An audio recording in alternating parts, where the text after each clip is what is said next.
Mateus capítulo 18.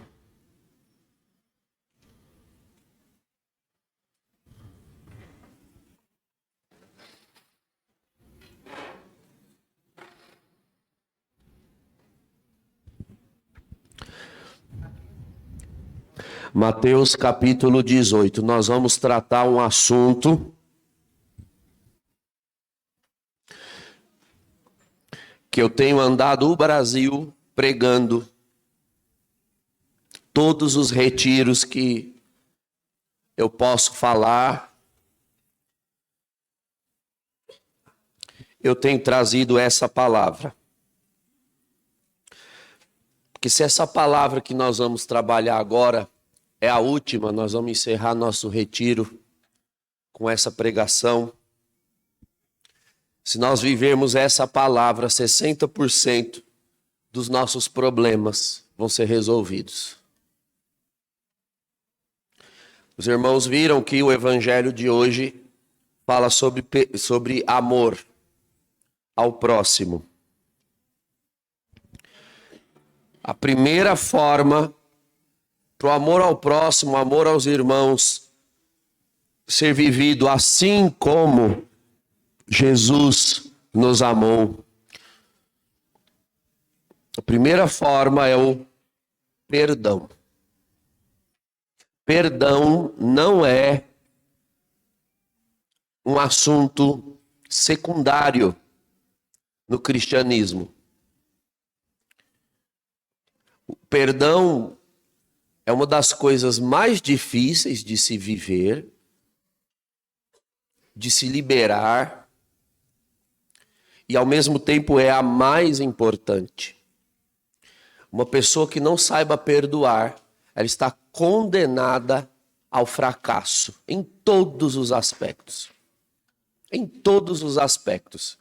Quem não sabe perdoar vai morrer sozinho nesse mundo. Vai viver só. Vai se isolando. Porque sem perdão não se tem amigos, não se tem casamento, não se tem comunidade. Perdão é pão de cada dia.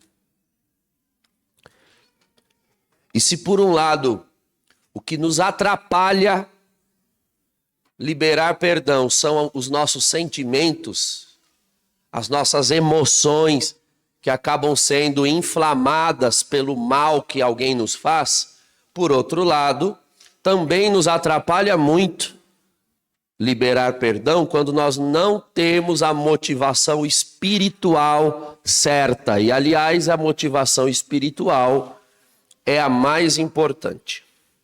Nós vamos ler juntos essa parábola de Mateus 18, versículo 23, que é a parábola do servo cruel.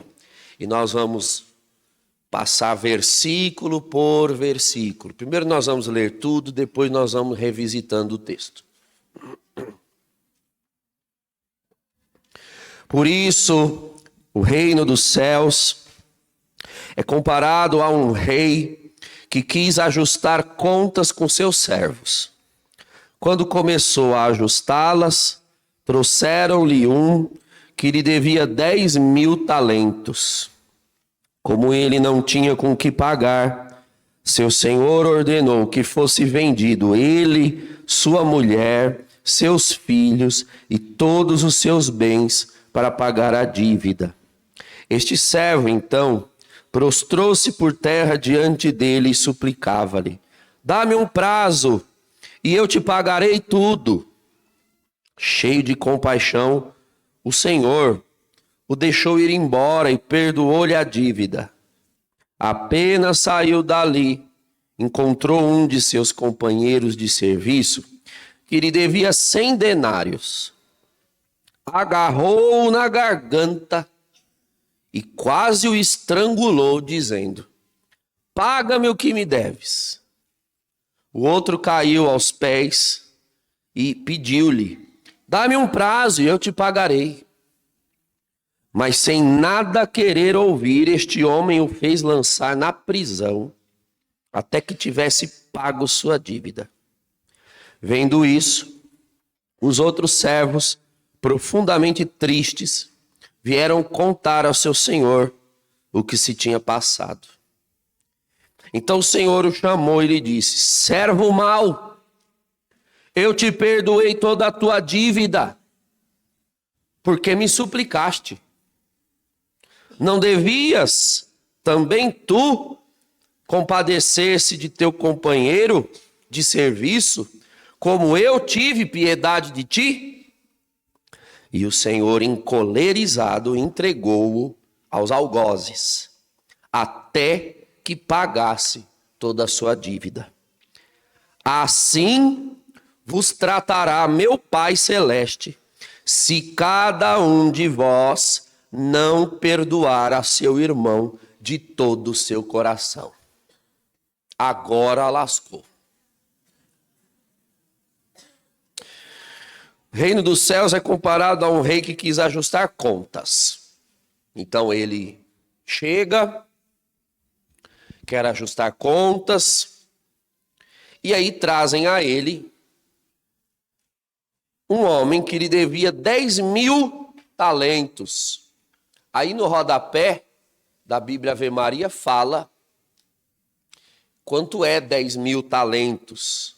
Esses pesos e medidas do Império Romano eram muito diferentes das que nós temos hoje. 10.000 talentos equivale a 350 toneladas de ouro ou prata.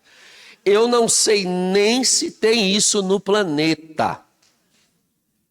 É uma forma da parábola deixar claro que esse homem contraiu uma dívida impagável.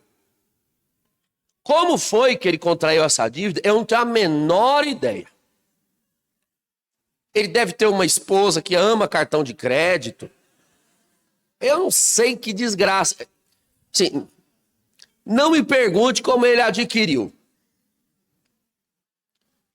O fato é que adquirir a dívida é fácil. O problema é pagar.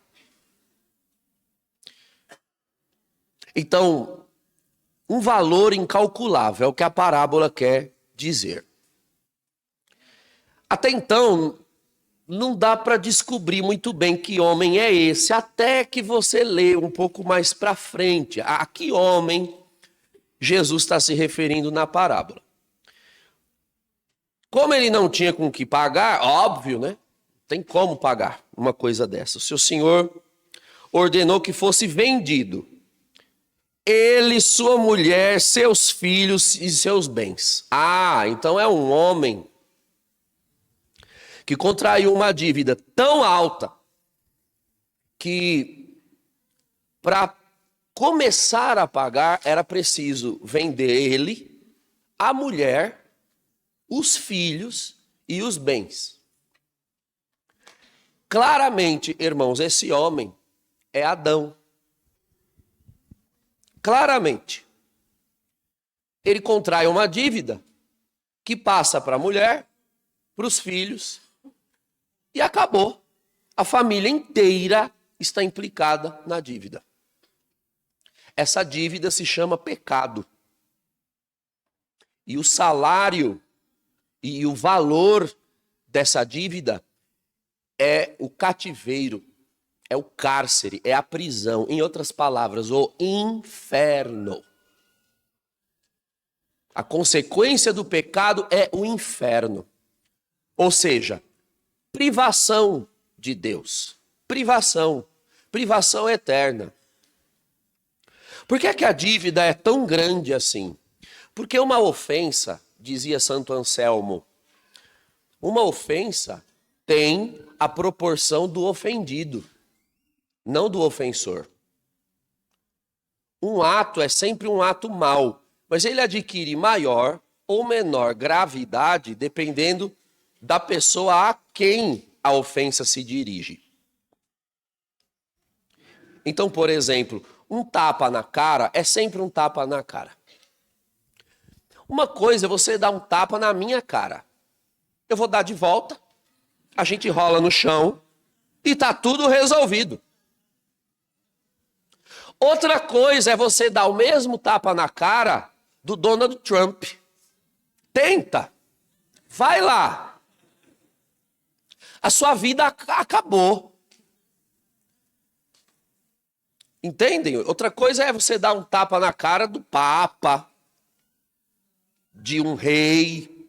Vocês entendem como a ofensa, o mesmo ato, adquire maior gravidade dependendo de quem é ofendido? Então, que tamanho tem uma ofensa cometida contra Deus? Nós estamos falando de Deus. Uma ofensa feita a Deus não tem valor calculável. Um único pecado já faz da pessoa merecedora do inferno.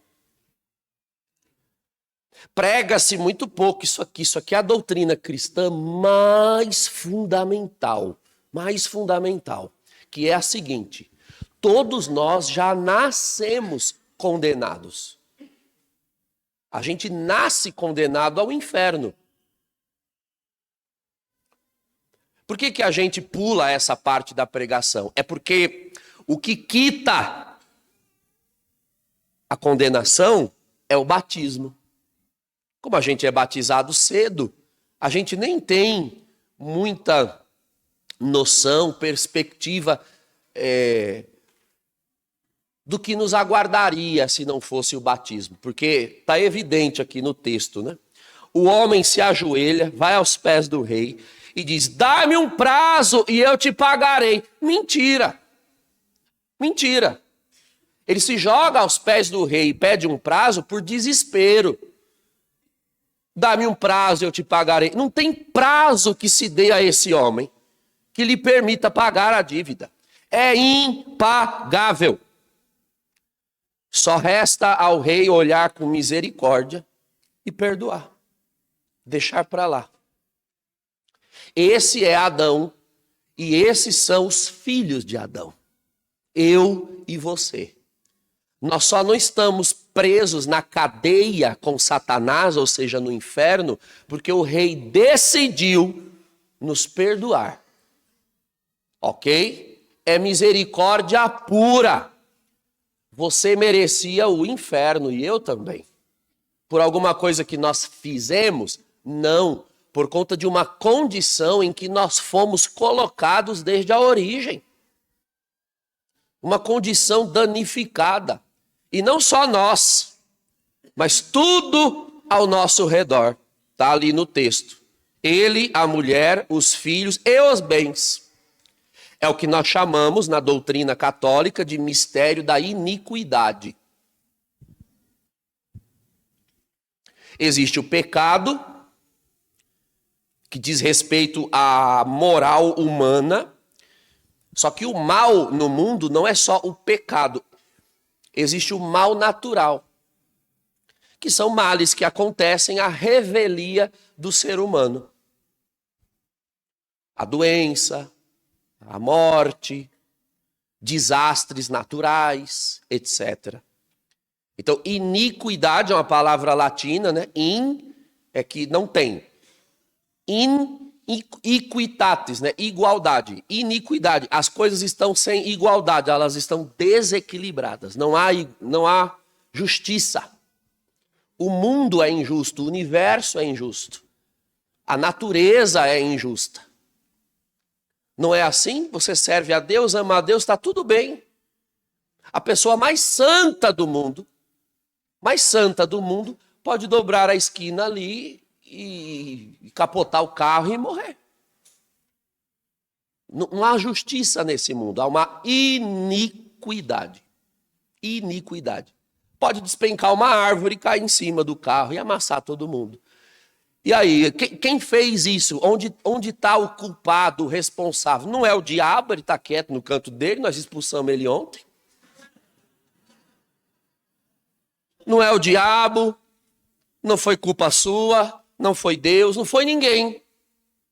Sabe quando o mal surge do nada e ninguém tem culpa? A gente fica doido com esses males assim.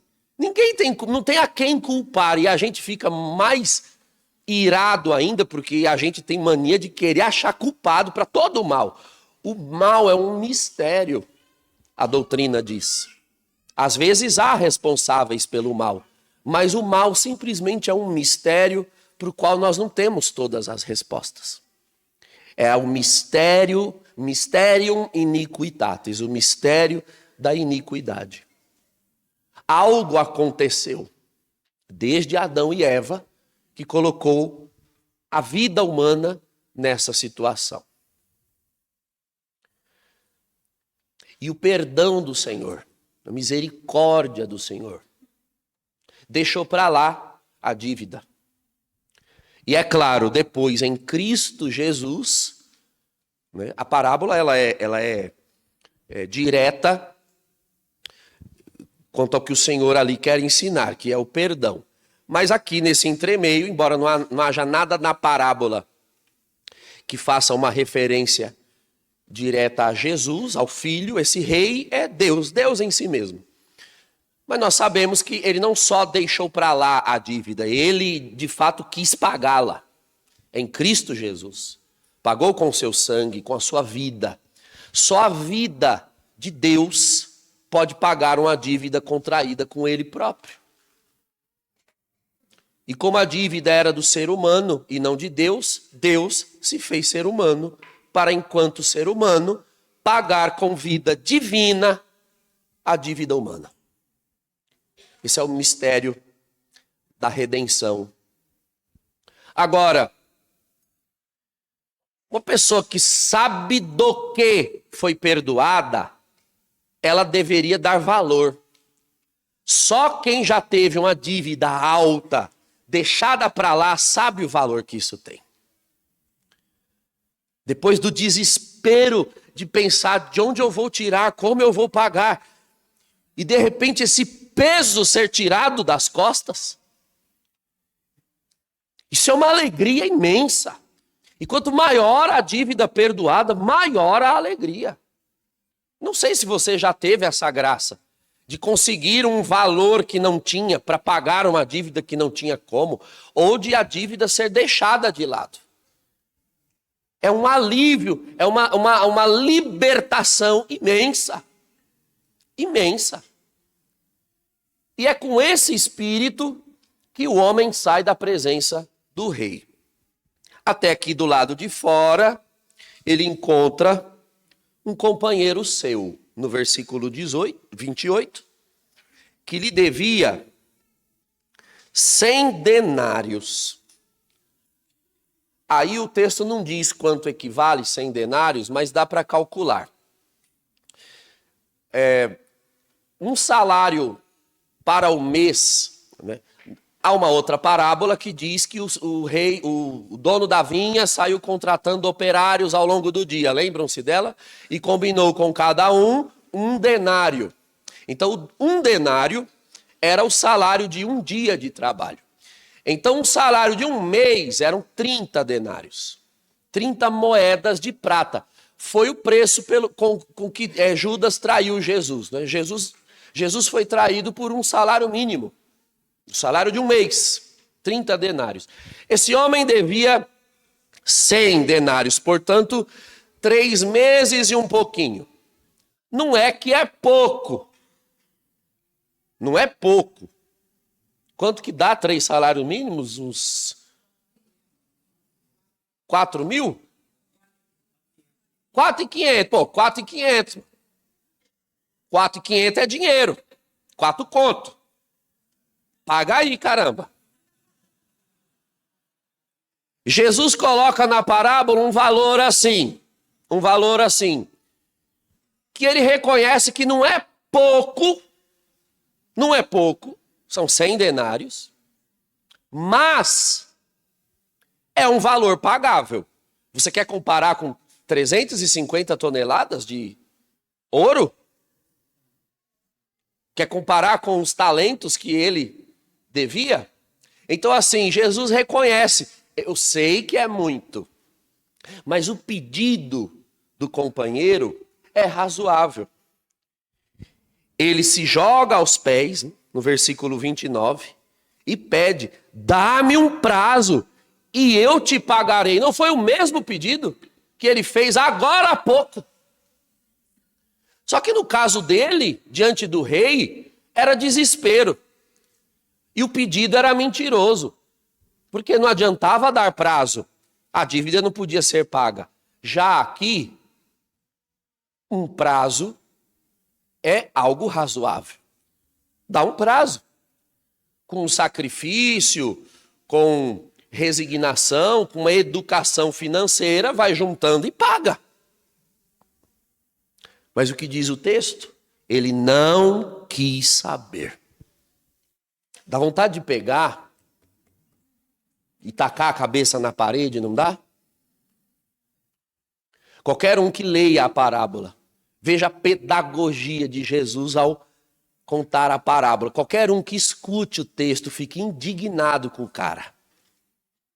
Como é que você acabou de ser perdoado de uma dívida desse tamanho e não é capaz de perdoar uma que não é nada perto da sua?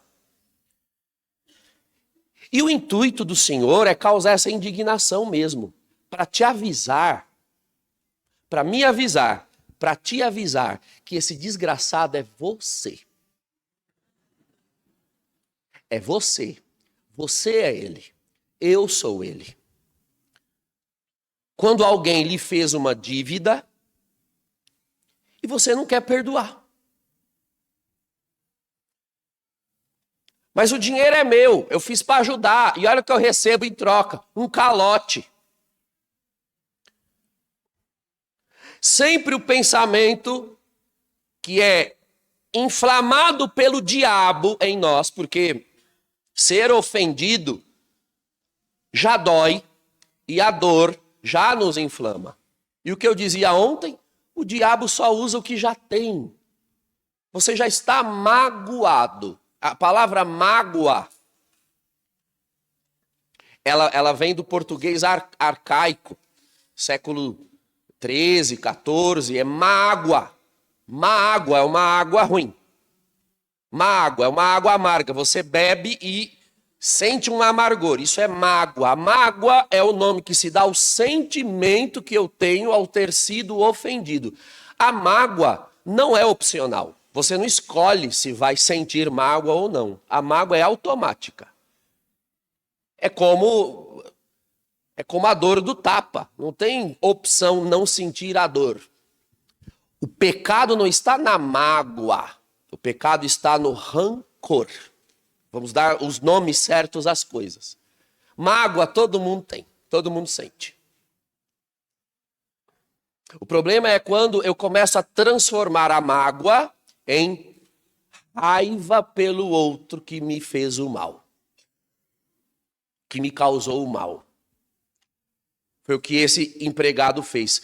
Pegou o companheiro pela garganta. E quase sufocou, dizendo, paga o que me deve. E eu não quero saber. Por que você não quer saber? Porque você não merecia, né? Não é o argumento que nós temos pronto. Eu não merecia o que fizeram comigo. A gente está aqui, faz de tudo. E olha que ingratidão. Então é preciso desmontar umas ideias equivocadas que atrapalham a atitude do perdão. Então, uma delas, poxa vida, mas é uma pessoa tão próxima de mim fez isso comigo. Quem vai te ofender é quem está próximo, né? Porque quem está longe, está longe. Quem está longe está em distância segura para não te fazer mal. Quem são as pessoas que você tem que perdoar? É quem está perto. É pai, mãe, filho, irmão, irmã, esposo, esposa, irmão de comunidade, liderança, coordenador, padre, chefe, companheiro de trabalho, colega de faculdade, de escola. É esse. Não venha querer reinterpretar o texto bíblico, né? Jesus mandou amar o próximo. Então é o próximo, esse aqui não. O próximo. Não, você não, o próximo. Já quer, né? É o próximo, esse aqui não. Esse próximo.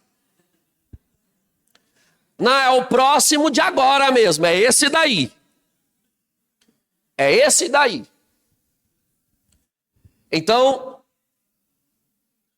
pare com essa ideia. Não, olha, eu perdoo, mas puxa vida, mas logo ele, logo ele. É essa pessoa mesmo. Mas eu confiava tanto. Então, é a pessoa que você confiava. O Salmo 54, da palavra de Deus, que nós lemos bastante na liturgia das horas. É um salmo que se aplica a Jesus em relação a Judas, que diz assim: se fosse meu inimigo, certamente eu suportaria. Porque do inimigo você já espera o pior, né? Mas és tu, meu amigo, meu companheiro, com quem tive agradável convívio. És tu quem me pisas o rosto ao pó da terra. É o amigo. São esses mesmo. Não romantize o perdão. Perdão é para quem realmente lhe fez o mal. E, segunda coisa, perdão não é desculpa. É mais profundo. Desculpa é quando você exime a pessoa de culpa porque ela não tem. Ela fez o que fez, mas não tem culpa. No sentido de que fez sem querer.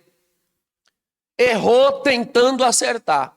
Não, perdão é para quem errou tentando errar e conseguiu. É pro safado, sem vergonha, é pilantra mesmo. É ruim mesmo. Sabia o que estava fazendo. Sabia o dano que me causava. Só pensou nele e não em mim. É para esse. Para esse se chama perdão. O rei perdoou o seu súdito que lhe devia. Não é que contraiu dívida sem querer. Devia mesmo. Para dever-se tanto, não foi nenhum acidente, não. Não foi nenhuma emergência, não. Foi uma emergência e eu contraí uma dívida desse tamanho. Não. Saiu gastando, esbanjou os meus bens. E eu resolvi perdoar. Então, o perdão nós devemos dar apesar do outro mesmo. E não por causa dele. Mas apesar dele. E o primeiro argumento, o argumento espiritual mais profundo que você precisa se lembrar para conseguir liberar o perdão, é o teu perdão recebido. Porque quando nos fazem um mal, o primeiro raciocínio é, mas eu não merecia. É quando o cônjuge é fiel e mesmo sendo fiel, é traído. Mas eu não merecia porque eu era fiel. É quando eu estou trabalhando para o bem e alguém vem e puxa o tapete.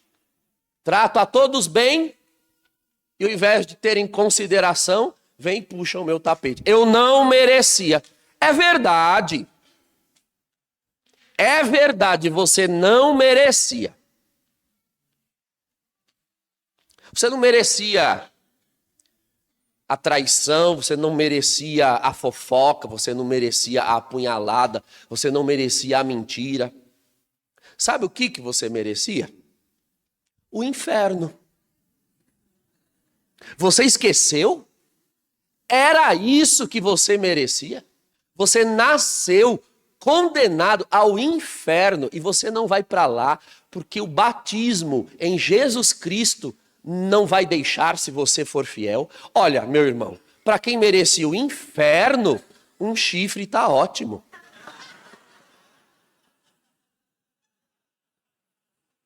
Tá ótimo. Pode pôr mais um.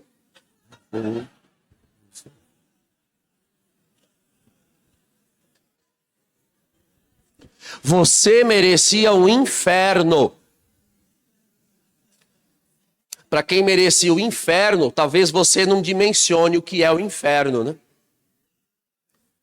Talvez ajudaria, nós conseguimos liberar um pouco mais de perdão se nós gastássemos aqui umas boas horas fazendo as meditações dos grandes santos a respeito do inferno. É que como a gente nunca foi para lá e o Senhor nos ajude a nunca irmos, a gente não sabe o que é. Porque se nós entendêssemos o que é, nós sairíamos perdoando qualquer coisa. Nada se compara à condenação eterna. Aqui nesse mundo nós não temos nenhuma noção do que seja uma dor crescente. Aliás, aqui nesse mundo nós não temos nenhuma noção do que seja nenhuma sensação crescente e ininterrupta. Então, por exemplo, nós também não temos dimensão do que seja o céu. Por quê? Porque aqui nessa terra, qualquer prazer, qualquer alegria, qualquer felicidade, ela vai crescendo, crescendo, crescendo, ela tem um ápice e ela cai. Então, o prazer de comer. Você come, a primeira colherada é a melhor, vem a segunda, a terceira, depois você empanzina. E dependendo do tanto que você come, o que há 5 minutos atrás era um prazer, vira até abuso, né? De ir no Ceará assim, tô abusado, não aguento nem ver mais. Tô cheio. Qualquer prazer aqui nesse mundo é assim. A festa é boa no começo, se você chega e ri, gargalha e dança, dali a pouco você cansa, tem sono e não suporta mais a alegria da festa. Qualquer prazer é assim. Mesmo o prazer sexual, ele tem um cume e depois acaba e acabou. Nós não temos noção do que seja começar um prazer, uma alegria, uma felicidade e ela ir aumentando, aumentando, aumentando e aumentando sem parar. Nós nem temos ideia do que seja isso. O céu é assim. O céu é uma satisfação, uma plenitude, um gozo, um deleite tão grande e tão crescente em proporções eternas que nós não temos nenhuma dimensão de como seja. Nenhuma. Agora, o inferno é exatamente o oposto. Nós não temos nenhuma noção nesse mundo do que seja uma dor, um sofrimento crescente. Qualquer dor física, por pior que ela seja, ela pode ser constante e a mesma, mas crescente, nem mesmo o corpo humano suporta. O corpo entra em choque anafilático. Por exemplo, uma pessoa que é queimada viva, que eu imagino que seja, se não a pior, uma das piores dores físicas é a causada pelo fogo.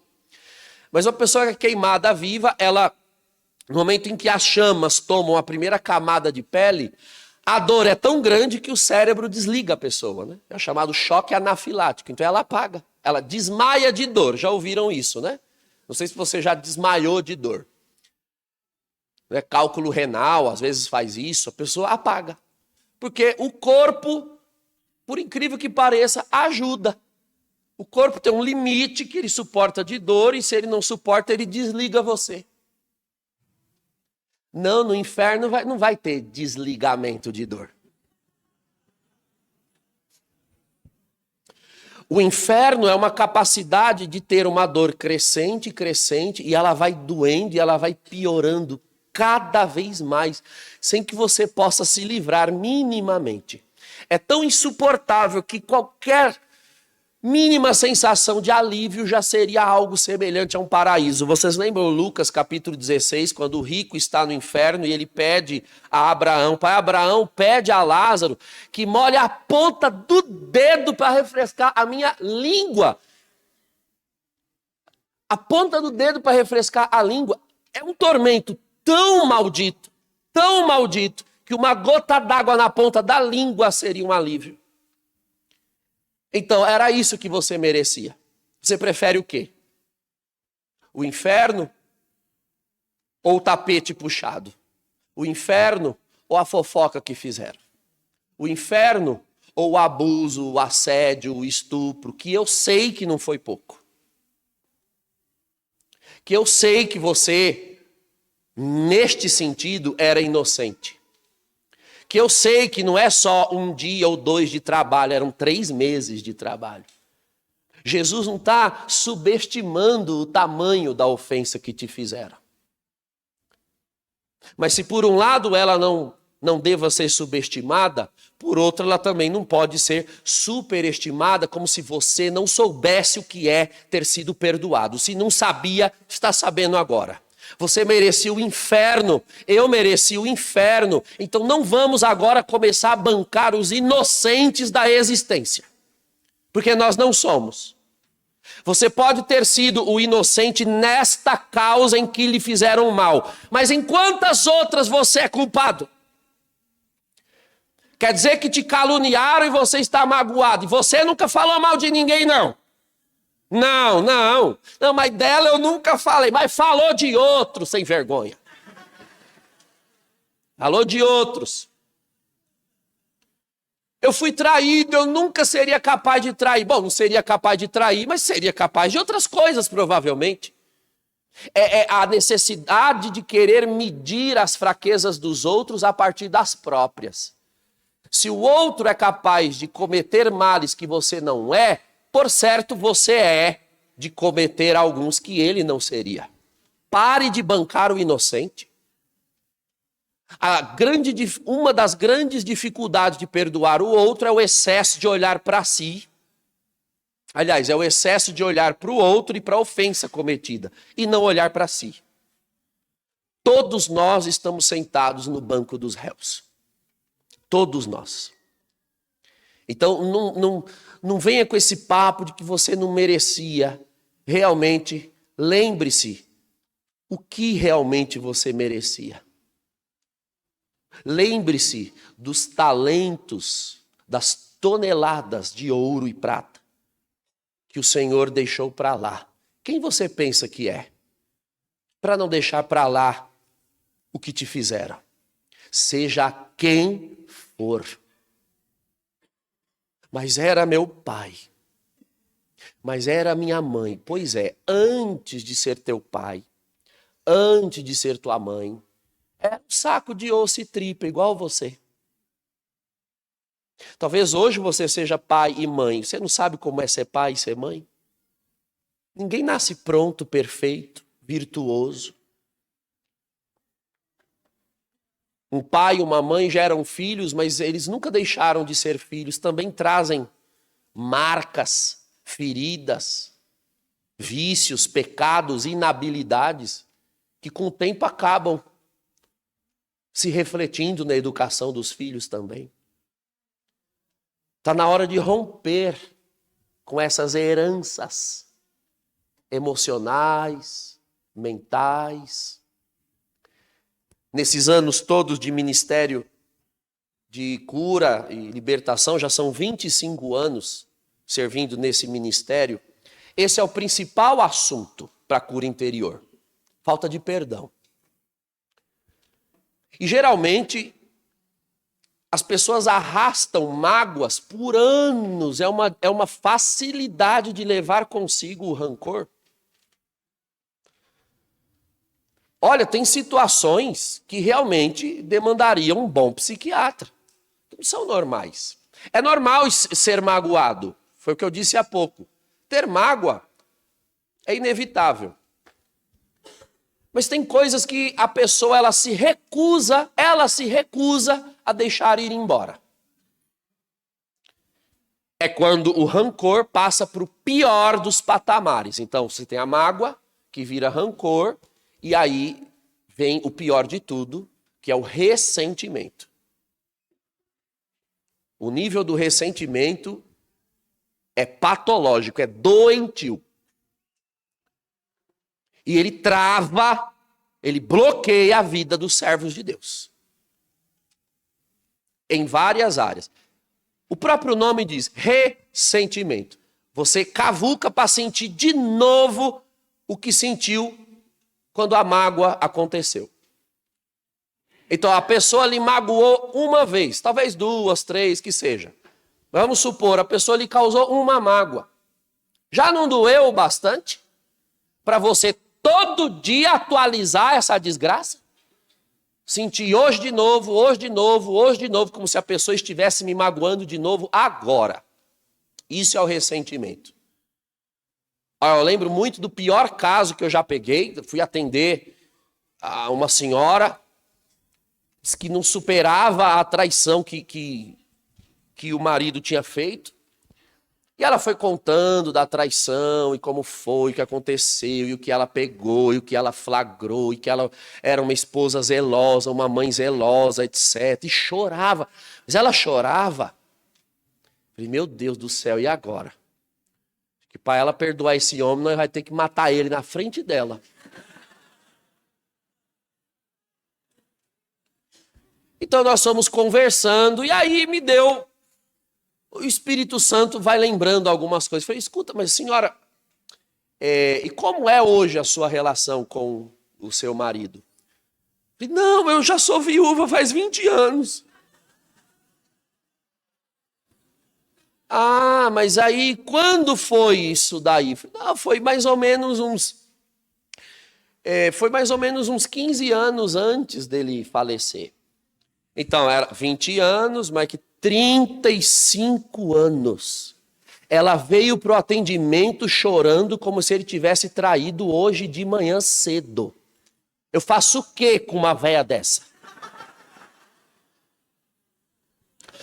E o homem já morreu. Ele já morreu. Cadê ele? Olha lá. É osso. Só tem osso. É realmente para rir, porque dá vontade de socar.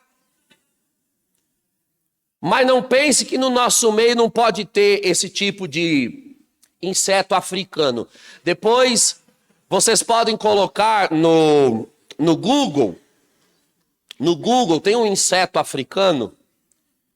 Ele tem um nome científico, mas ninguém chama ele pelo nome científico. E não é nenhum palavrão que eu vou dizer. Vocês não vão achar no Google se não colocar o nome que eu vou dizer. Ele é o besouro rola-bosta. Vocês já viram? O besouro rola-bosta. Ele é um besouro grande assim, parece um escaravelho, cascudo. E ele sai pegando fibras de fezes de animais e vai fazendo uma bola e vai arrastando e levando aquilo para a toca dele. E ele usa para se aquecer e para guardar comida. Então ele vai empurrando aquela bola de bosta e vai empurrando para frente. Tem vídeo no YouTube, tem foto no Google, vai empurrando. Olha aí, é a pessoa que não perdoa. É um besouro rola-bosta. Ao invés de deixar para trás, ela vai rolando para frente. E vai juntando, né? Vai colecionando bosta. Irmãos, não dá para um servo de Deus estar com as mãos ocupadas com esse tanto de esterco. Tem que saber deixar para trás. Você precisa ser livre para servir a Deus. Então, esses são os passos fundamentais para perdoar. Primeiro, não se fazer de inocente. Muitas pessoas não querem perdoar porque elas gostam da condição de vítima. Porque a condição de vítima é agradável. Não é? Porque se nós estamos falando de uma ofensa verdadeira e a pessoa realmente é culpada, logo você é de verdade uma vítima. E as pessoas usam da condição de vítima para suprir carência. Então ela senta e fica sempre contando e recontando para os outros o que fizeram com ela, só para poder ouvir coisas do tipo, poxa vida, deixa eu te dar um abraço. Ai, meu Deus, que sofrimento. Nossa, como você sofre. Ai, vem aqui. Ai, tadinho. Ai, coitado. Ai, meu Deus. E paparicam você. A pessoa não quer sair da posição de vítima, porque, sendo vítima, ela se torna o centro.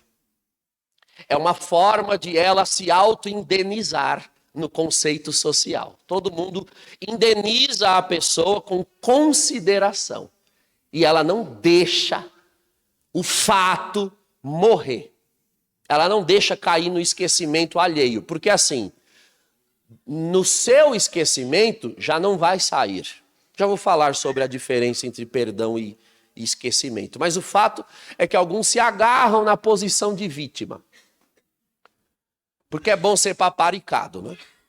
E porque é bom, assim, é cômodo, melhor dizendo, usar o mal que nos fizeram como muleta para justificar as nossas falhas.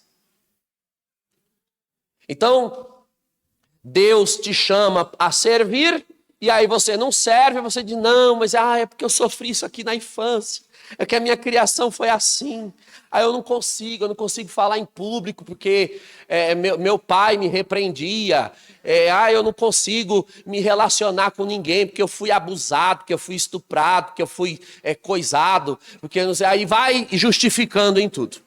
É a famosa síndrome de Gabriela, né? Eu nasci assim, eu cresci assim, assim. E aí não vai para frente. Justifica, mas não muda. Então nós estamos fazendo o que aqui? O evangelho deixou de ser poder de Deus? O evangelho não transforma mais pessoas?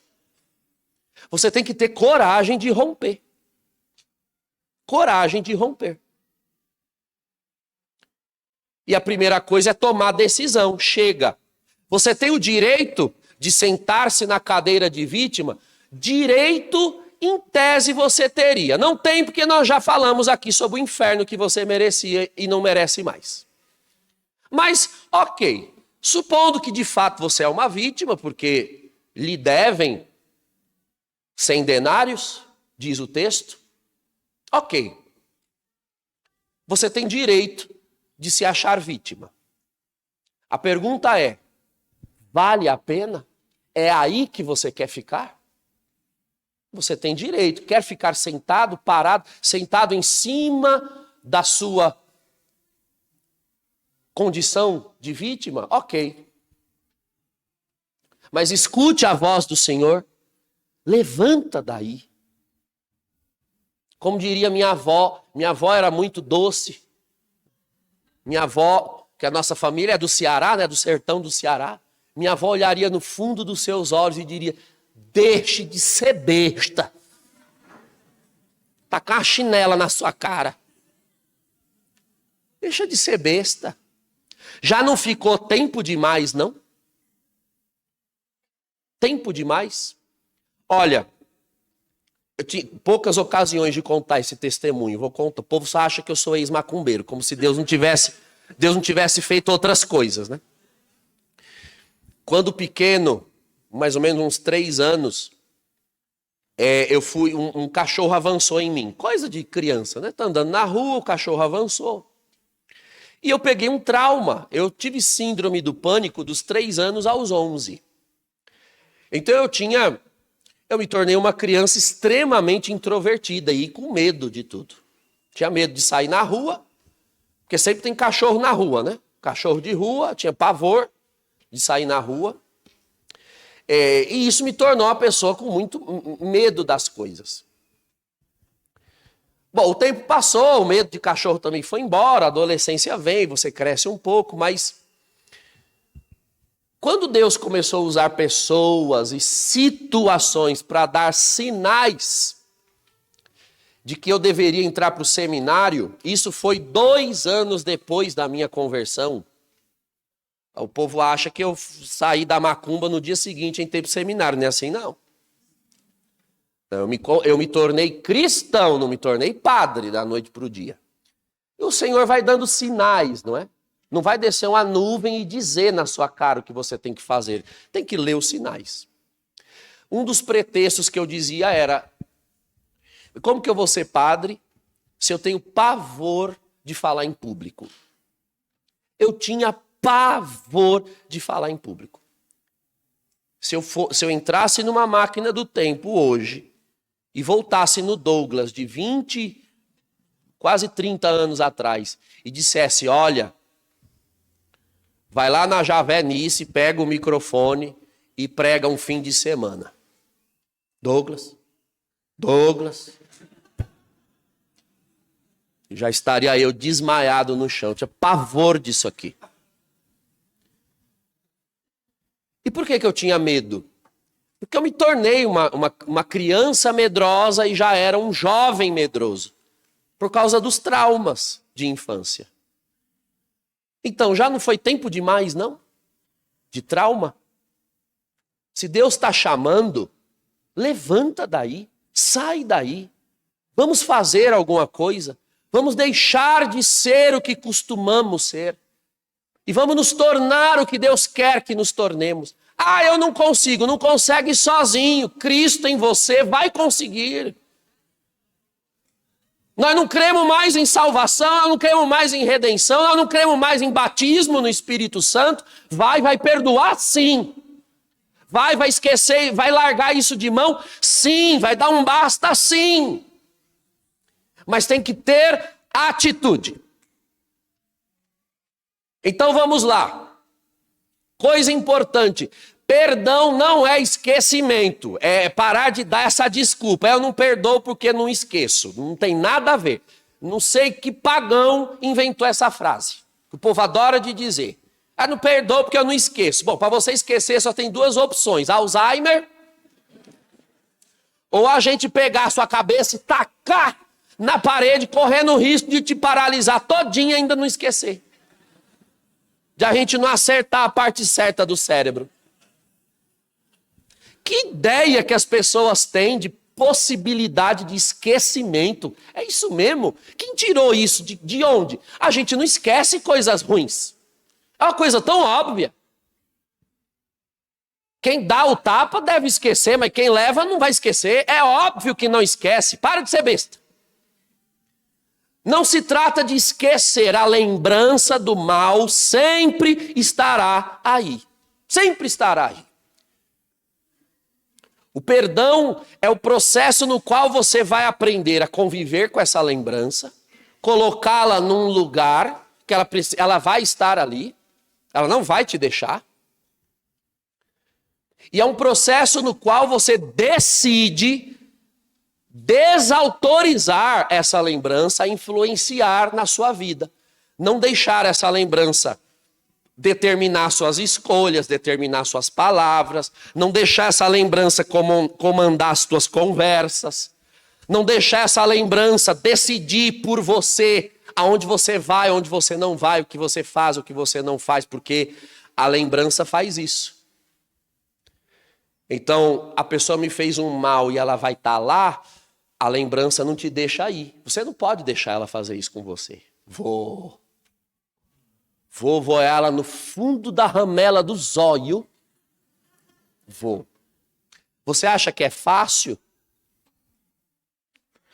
Se perdoar fosse fácil, não era uma virtude. Virtude. Do latim, virtus, força. Tem que ter força. Vocês estão vendo, irmãos, que esse negócio de ser cristão não é para covarde. Tem que ter coragem. Não se perdoa sem disciplina. Não se faz nada no cristianismo sem disciplina. A palavra disciplina está para discípulo. Você quer ser discípulo? Vai ter que ter disciplina.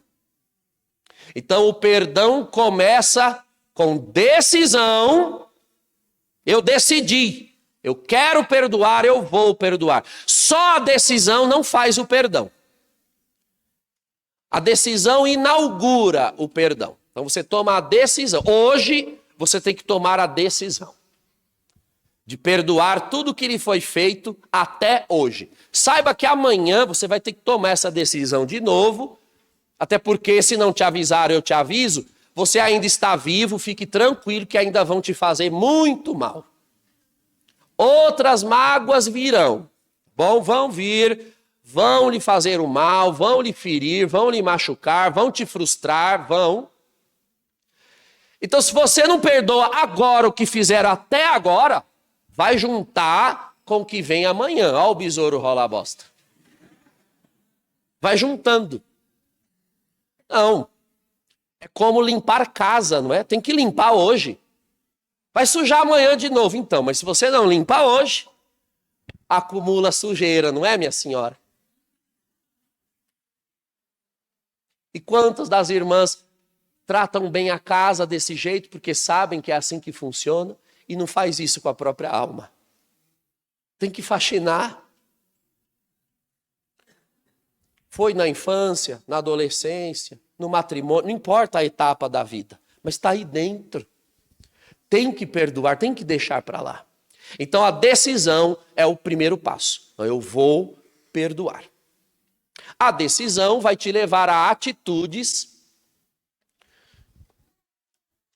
que te disciplinem. Na regra de São Bento viveu no século V, o pai dos mosteiros. Então, lá na regra de São Bento, há uma série de regras para os monges praticarem no mosteiro. Num dado momento, ele explica o porquê daquelas regras. Ele diz assim: há virtudes que brotam de dentro para fora, mas há outras que se incutem de fora para dentro. O perdão é uma. Você está esperando vir, igual o dom de línguas de ontem, né? Perdoei! Não vai vir assim. Não vai brotar. Seria ótimo que tudo fosse assim, que tudo fosse como o nosso batismo no Espírito Santo primeiro, né? Jesus veio e resetou a nossa alma. Seria ótimo que tudo fosse assim, mas não é assim. Não é assim. Colo é para quando o bebê nasceu agora e não tem como andar.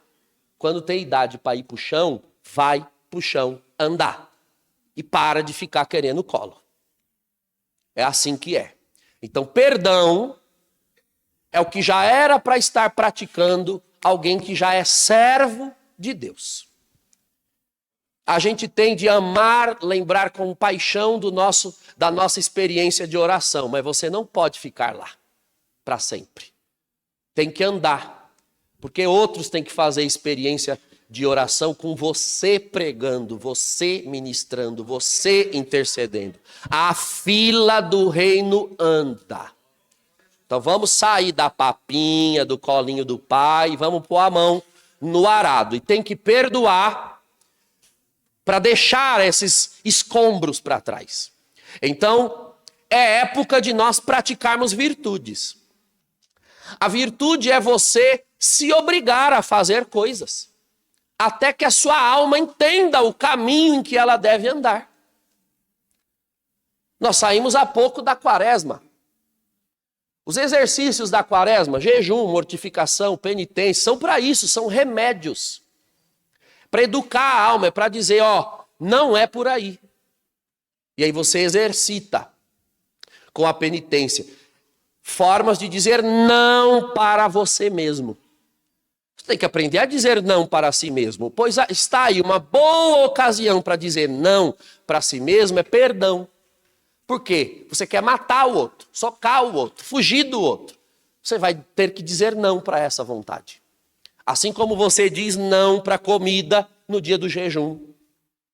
Assim como você diz não para o conforto no dia da mortificação. Não é só fazer isso com o corpo, no jejum e na mortificação. Tem que fazer com a alma. Perdão é um bom começo. Eu gosto sempre de contar a história de São Francisco. Vou contar de novo, tem muitos novos aqui. São Francisco tinha asco de leprosos. Tinha muito leproso em Assis, na Idade Média. Ele tinha nojo. Eles eram mal cheirosos e andavam isolados, porque a lepra é contagiosa e na Idade Média não tinha absolutamente nenhum tipo de tratamento. Ele foi à missa e naquele dia foi o evangelho da cura de um leproso. E Francisco de Assis se sentiu profundamente compungido e disse: eu não posso servir a Cristo se eu não imitar a Cristo. Eu não posso continuar com esse nojo que eu tenho dos leprosos. Se Cristo amou os leprosos, eu preciso aprender a amar. E ele fez um propósito. Próximo leproso que aparecer, eu vou tomar a iniciativa, vou abraçar e vou amar esse irmão. Filho, é só você fazer um propósito.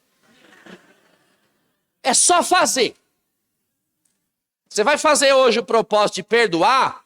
Pode esperar daqui para de noite ou daqui para amanhã. Quem é que vai aparecer? Se é que já não está por aqui. Quem você precisa perdoar, já que alguém perto, né? Quando Francisco fez o propósito, lá vem o leproso no beco, andando. Francisco de Assis foi na direção dele, abraçou o leproso, beijou. E o leproso começou a chorar. feliz, emocionado, porque havia anos ninguém se aproximava dele por causa da lepra. E ele agradeceu a Francisco, foi embora. Quando o leproso virou a esquina, Francisco de Assis correu para um canto e vomitou. Vomitou. Francisco tinha nojo. Você acha que só o propósito e a primeira atitude resolve? Não. E aí você pode pensar assim, Francisco de Assis foi falso. Não. Ele teve disciplina. A diferença entre falsidade e disciplina é que o falso finge ser uma coisa que ele não quer se tornar. Ele não quer ser aquilo. Ele só faz enquanto aguarda essa atitude de falsidade lhe trazer um interesse que ele tem. Quando ele alcançar o interesse, ele solta e deixa de ser. Porque ele é falso. Ele sabe o que ele é e ele sabe o que ele quer continuar sendo. Disciplina não é isso. Disciplina é quando, sim, eu me obrigo a fazer uma coisa, mas porque eu quero ser o que eu estou fazendo. Não é falsidade, é desejo. A atitude externa pode ser parecida, mas a motivação interior é a oposta. O nome disso não é falsidade, é porque tem gente que não quer perdoar sobre esse pretexto. Né? Eu não consigo ser falso, então tenha disciplina. Não é falsidade. Tem amor a Deus. Francisco de Assis abraçou o primeiro, vomitou, abraçou o segundo, vomitou, abraçou o terceiro, já não tinha mais nada para sair de vômito. E foi abraçando, abraçando, abraçando. Vocês sabem, né, como terminou a vida de São Francisco? São Francisco morreu aos 46 anos, morreu jovem, numa caverna com lepra, cuidando dos leprosos. O que começou com nojo, terminou como amor. Ele morreu amando os leprosos. Você acha que esse amor brotou do nada? Tem que abraçar muito leproso até o nojo ir embora. Então não adianta ficar fugindo, se esquivando da lembrança do mal feito e das pessoas que nos ofenderam. Em comunidade, então, se nós não aprendemos a perdoar os irmãos, a comunidade vai acabar. Se você não aprender a perdoar dentro de casa, a família vai acabar. Vai acabar. Tem que perdoar. E se perdoa fazendo o oposto do que dá vontade de fazer. Então você cumprimenta, abraça com aquele abraço com vontade de enforcar. Depois você abraça de novo. A raiva vai indo embora. A lembrança, nunca. Mas a lembrança já não manda em você. Você manda nela. O Espírito de Deus em você vai arrumar um lugar na estante para essa lembrança, no arquivo morto. Sem ficar toda hora contando para todo mundo e falando e dizendo a história do que te fizeram. Isso só reforça a mágoa. Você já sabe. Você já sabe. Não fique trazendo isso à tona, à pauta. É preciso tomar decisão. E comece a fazer isso nos círculos mais próximos. Quantos precisam perdoar um pai, uma mãe, por coisas de infância, de juventude, de adolescência? Vá lá. Abrace, beije. Talvez quando você abraçar ou beijar, venha a lembrança daquele mal realizado. Não tem problema. Abrace com lembrança e tudo. Num matrimônio, meu Deus do céu, talvez você tenha que perdoar 6, 8 vezes ao dia. Faça em consideração ao Senhor. Colossenses, no capítulo 3, diz: tudo o que fizerdes, façais para a glória de Deus. Um cristão é um culto. Um cristão, você tem que ser um culto vivo. Então tudo o que você faz é prestando culto a Deus. Então esse marido não me dá valor, esses filhos não me dão valor. Faça o melhor por eles, não é por causa deles, é porque você é um culto agradável a Deus. Então você faz a melhor comida, talvez você queria pôr veneno. para eles. Mas você não cozinha só para eles. Você cozinha para o Senhor.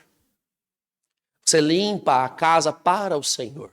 Você levanta de manhã cedo para trabalhar, para glorificar a Deus. Não é para pôr o pão na mesa, simplesmente. Mas porque você é um culto agradável a Deus. O que nós fazemos é por causa dele. Se não for por causa dele, irmãos, não vale a pena perdoar. Valeria a pena vingar-se, devolver coisas que muitos fazem, mas não quitam a situação, não trazem a paz. Perdoe porque você merece perdoar. Já não basta o que te fizeram? E ainda por cima você vai ficar sofrendo de novo e de novo o que lhe fizeram. Porque a pessoa que lhe fez o mal, ela está lá vivendo a vida dela, viu? Está lá. Bonita, ela não lembra de nada. E você aí, querendo envenená-la, tomando um copo de veneno. No fundo, o ressentimento nada mais é do que uma raiva, não contra a pessoa que fez o mal, mas contra a ideia dela dentro de mim. Eu estou machucando ela dentro de mim, só que está dentro de mim, você machuca a você. Ela não, ela está lá, vivendo a vida dela e você atrasando a tua por uma coisa que já foi. Bom, irmãos, muita coisa se poderia falar ainda sobre o perdão. Você tem um terço, pegue o terço na mão. Se não tem, devia ter comprado ali com os irmãos. Ainda tem para comprar.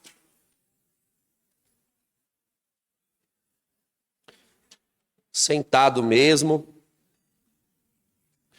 Eu vou fazer com vocês uma oração. Uma oração de perdão que o Senhor me inspirou. Ela ainda não está em nenhum dos manuais de oração. Quem sabe uma hora dessas a gente faz um. Uma oração que o Senhor me inspirou. É um exercício para você fazer todos os dias. Para conseguir perdoar. Veja, irmãos. Perdão é a tua decisão e a tua atitude. Nem sempre perdão será a mesma coisa que reconciliação. Aquela senhora que não perdoava o marido por causa de uma traição de 35 anos antes, não tinha mais como se reconciliar com o marido. Ele já foi embora. Reconciliar é voltar a conviver. O primeiro passo é perdoar. Ou seja, não quero mais essa lembrança mandando em mim e determinando as minhas escolhas. Nós atendemos uma vez uma moça que ela não parava em relacionamento nenhum por causa de abusos sofridos na infância. Então a figura masculina lembrava a ela a dor que ela sofreu na infância. Era falta de perdão. Veja que se você não perdoa, fica condenada a não se relacionar mais com ninguém. Os homens do mundo não são o homem que lhe fez um mal. A projeção indevida, não é a associação indevida. Então é preciso perdoar. Essa moça já vinha desenvolvendo um câncer de garganta. Falta de perdão, irmãos, adoece. Adoece fisicamente. Isso já é comprovado cientificamente, algo que a palavra e a doutrina e a igreja sempre disseram. Por uma razão prática. Qualquer sentimento aversivo em nós libera descargas de cortisol. É um neurotransmissor. Tudo que a gente sente, todas as nossas emoções, sentimentos, são produtos de neurotransmissores. Então, por exemplo, quando a gente come ou sente prazer em alguma coisa, isso é descarga de dopamina. É o neurotransmissor responsável pelo prazer. Por isso as pessoas têm vícios. Um vício não é causado exatamente pelo produto, pela bebida, pela droga, pelo sexo. Ele é causado pelo neurotransmissor que o meu cérebro libera toda vez que eu tenho contato com aquele objeto. Quando nós comemos, há uma sensação de prazer. No ato sexual, há uma sensação de prazer. No uso da droga, há uma sensação de prazer. Então, a pessoa, para liberar descargas de dopamina, recorre àquilo. Existe a melatonina, que é o neurotransmissor responsável pelo sono. Se o cérebro não produz, você não dorme. O cortisol, ele faz parte do sistema imunológico.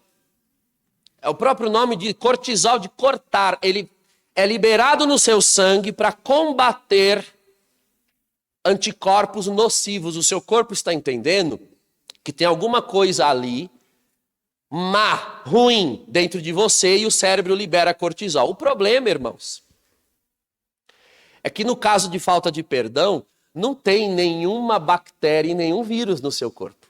É emoção. Só que o seu cérebro não distingue vírus, micróbio, bactéria e emoção. Conclusão, o cérebro fica jogando cortisol no seu sangue sem ter nada para combater. Ora, remédio sem doença vira veneno.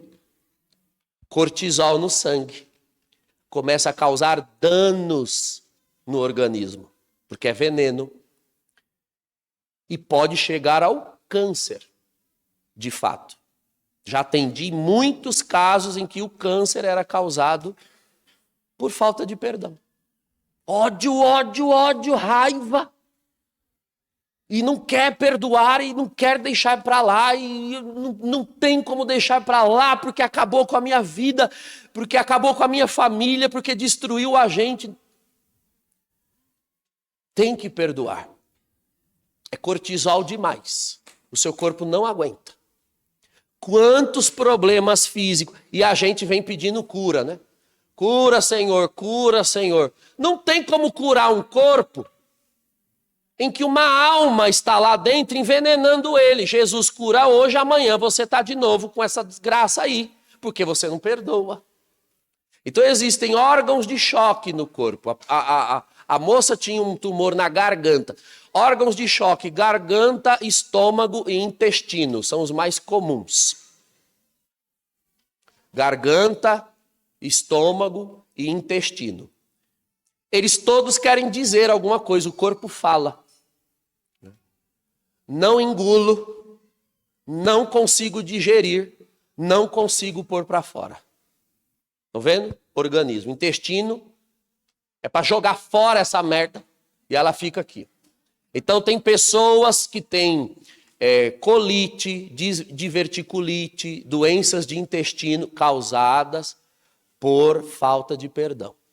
São todos os casos? Não. Mas há casos em que o problema é falta de perdão, depressão, ansiedade, enfim. Estômago, então, gastrite, úlcera e até câncer. Garganta, problemas de tireoide, amígdala, constantes infecções de garganta, haja Bezentacil.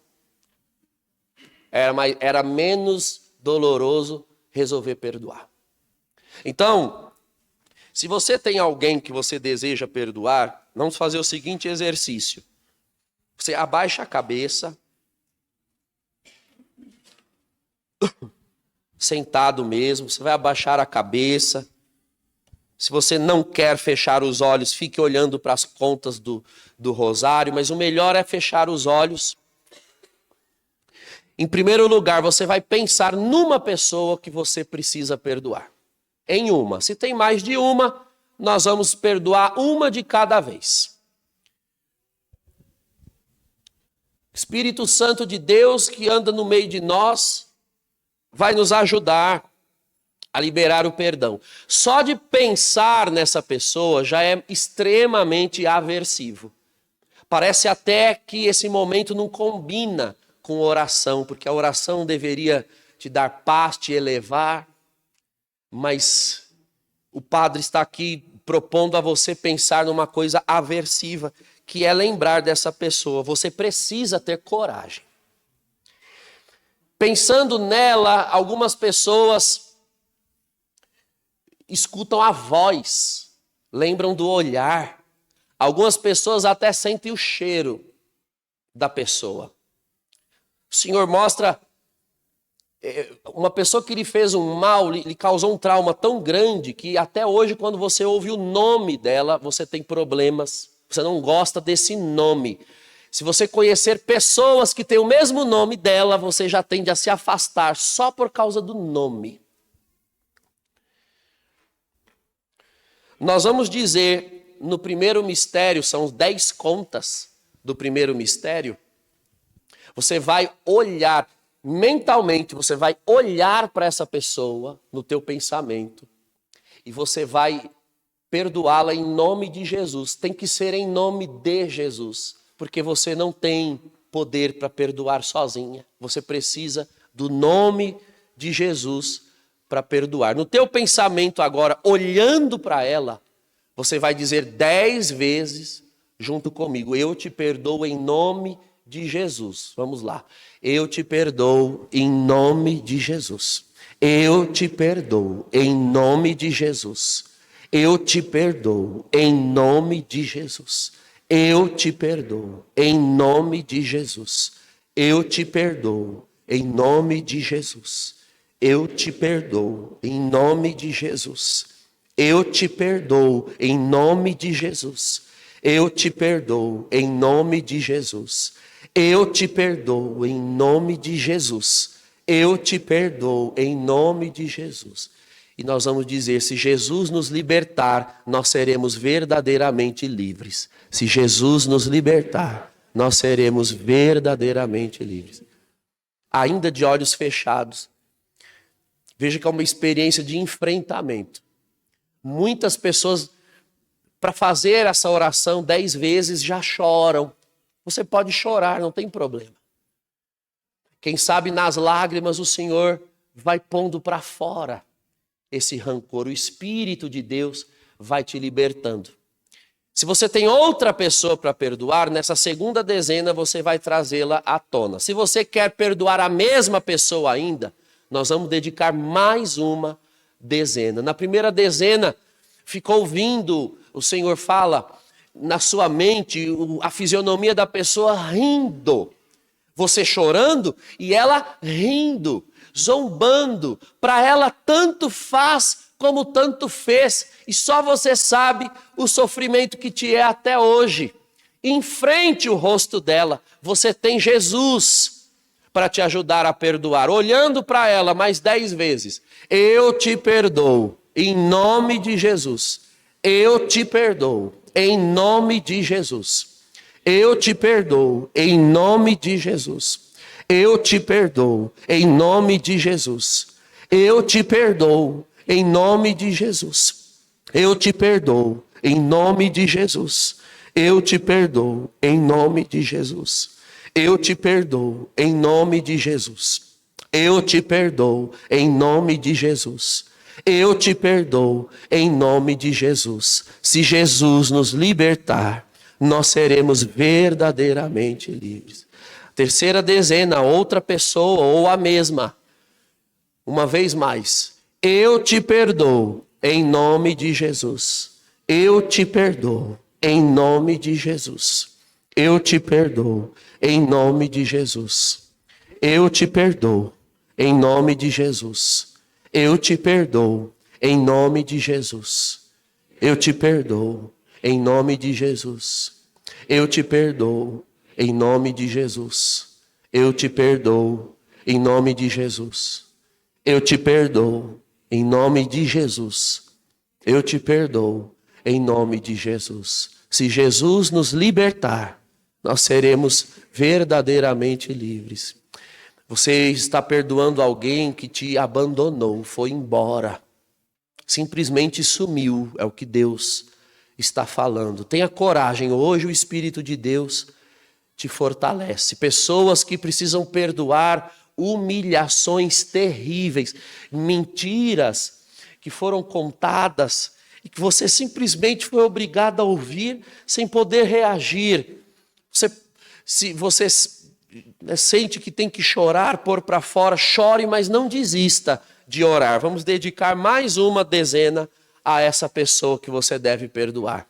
Eu te perdoo em nome de Jesus. Eu te perdoo em nome de Jesus. Eu te perdoo em nome de Jesus. Eu te perdoo em nome de Jesus. Eu te perdoo em nome de Jesus. Eu te perdoo em nome de Jesus. Eu te perdoo em nome de Jesus. Eu te perdoo em nome de Jesus. Eu te perdoo em nome de Jesus. Eu te perdoo em nome de Jesus. Vai pensando em outra pessoa ou na mesma, os irmãos da música vão posicionando para nós cantarmos ao final. Nós vamos cantar Renova-me, o canto Renova-me. Pessoas que estão enfrentando processo judicial. Tem sido uma luta terrível, terrível. Pode pôr para fora. O Senhor quer te fortalecer. Você o tempo todo pensa em maneiras de depois se vingar, depois devolver, retribuir. O Senhor diz: eu sou a tua justiça, eu estou contigo, eu vou te amparar, eu vou te auxiliar. Vamos mais uma vez, mais uma dezena, olhando para essa pessoa. Quando eu contei o testemunho de que o homem havia falecido, é uma pessoa que já foi embora, já faleceu, você ainda não perdoa, tem lembranças terríveis do que foi esse homem na sua vida, essa mulher na sua vida. O Senhor me mostra uma criança sendo queimada com uma colher ou um garfo, posto no fogo, e depois você foi marcado no corpo, foi uma agressão física. Você era inocente, era pequeno, não tinha culpa, você esperava cuidado, esperava amparo e recebeu isso em troca. Hoje é o dia de deixar isso nas mãos do Senhor e se libertar por completo. Pessoas aqui que precisam perdoar sacerdotes, a mágoa, a dor do que lhe foi causado por um ministro de Deus, alguém de quem você esperava pastoreio, ensino, compreensão, receber dele a atitude que ele teve. Eu, como sacerdote, estou pedindo a você perdão em nome da igreja, em nome de Jesus. Vamos adiante, o reino de Deus precisa avançar. Cristo é o rei da igreja, o Espírito de Deus é Senhor da igreja. Olhe para essa pessoa de todo o coração e vamos dar essa última dezena. Eu te perdoo em nome de Jesus. Eu te perdoo em nome de Jesus. Eu te perdoo em nome de Jesus. Eu te perdoo em nome de Jesus. Eu te perdoo em nome de Jesus. Eu te perdoo em nome de Jesus. Eu te perdoo em nome de Jesus. Eu te perdoo em nome de Jesus. Eu te perdoo. Quero amar. Eu quero amar em nome de Jesus. Te perdoo em nome de Jesus. Se Jesus nos libertar, nós seremos verdadeiramente livres. Ainda assim, de cabeça baixa, você pode ir se levantando.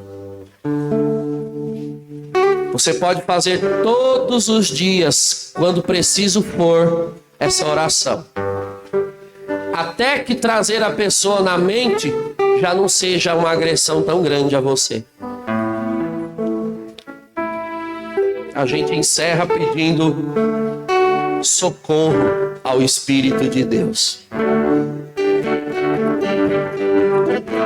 Eu quero amar, eu quero, Senhor. Mas sozinho eu não posso. E se o Senhor não vier, eu não consigo. Se o Senhor não vier, eu não tenho condição. Eu não posso mais viver. Só contigo eu posso amar, Senhor. Eu quero amar você, aquilo que Deus quer. Sozinho eu não posso mais. Sozinho eu não posso mais. Sozinho eu não posso mais viver. Vem Espírito, vem Espírito, vem Espírito. Sozinho eu não posso mais. Sozinho eu não posso mais. Sozinho eu não posso mais viver. Às vezes tem algum irmão ou irmão aí que precisa de um abraço. Dê um abraço nessa pessoa. Se você sente assim, só para ela ouvir a frase, diga no ouvido dela: eu te perdoo. Ou então, me perdoe. Jesus é contigo. Eu quero amar, eu quero ser aquilo que Deus quer. Sozinho eu não posso mais. Sozinho eu não posso mais. Sozinho eu não posso mais viver. Às vezes até o esposo, a esposa está aí do lado. É uma boa ocasião para pedir perdão por alguma coisa, não é? Se você é uma liderança, peça perdão. Perdoa, meu irmão. Jesus há de me ajudar a eu me converter e ser um cristão melhor. Graças te damos, Senhor, pelo perdão derramado. Graças te damos, Senhor, pela tua misericórdia, pela tua compaixão. O que seria de nós se o Senhor não nos tivesse resgatado em seu amor? O que seria de nós, aonde nós estaríamos se o Senhor não tivesse nos perdoado? Onde nós estaríamos, Senhor, se o Senhor ainda não nos perdoasse no sacramento da confissão? Nós temos grande necessidade do teu perdão. Manda do céu, Senhor, o teu perdão e a tua misericórdia, não só para operar em nós, mas para que brote de nós em favor dos irmãos. Em nome do Senhor Jesus. Amém e amém. Glória a Deus.